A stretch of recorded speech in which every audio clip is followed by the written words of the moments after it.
ꯑꯍꯥꯟꯕ ꯃꯛꯇꯗ ꯍꯧꯖꯤꯛꯀꯤ ꯅꯣꯡꯁꯤꯅ ꯃꯔꯝ ꯑꯣꯏꯔꯀꯥꯟꯗ ꯑꯩꯈꯣꯏ ꯃꯐꯝ ꯈꯔꯗ ꯖꯤꯔꯤꯕꯥꯝꯒꯤ ꯑꯦꯔꯤꯌꯥ ꯈꯔꯗ ꯌꯨꯝ ꯊꯨꯝꯕ ꯑꯗꯩ ꯁꯦꯅꯥꯄꯇꯤ ꯑꯦꯔꯤꯌꯥꯗ ꯅꯍꯥꯟ ꯒꯥꯔꯤ ꯑꯦꯛꯁꯤꯗꯦꯟ ꯊꯣꯛꯄ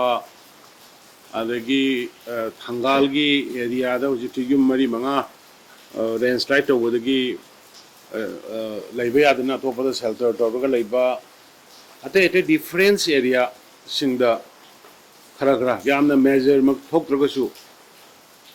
थोक्पसी अखोई गवर्नमेंट की साइड की 24/7 अखोई मॉनिटर तौरी अदुगा डिप्यूटी कमिश्नर की सिंगी खुथांग द रिलीफ अखोई दरकार लेबक सिंग अखोई पीरी अदुगा इसिंग इमाइजी हेनकलकपनिना मसी अखोई ऑफिशियल सिंग येंगगा सेक्शन न थमी अदुई मथकता मयाम लेकाई की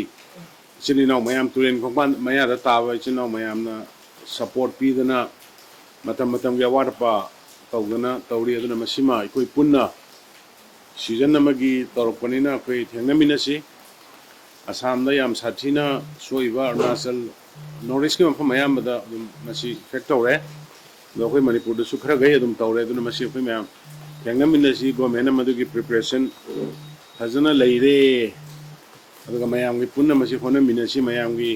मतेंगदगी अखोई सोइदना ओवरकम तौगनी हैबिसि मयामदा थमजगे।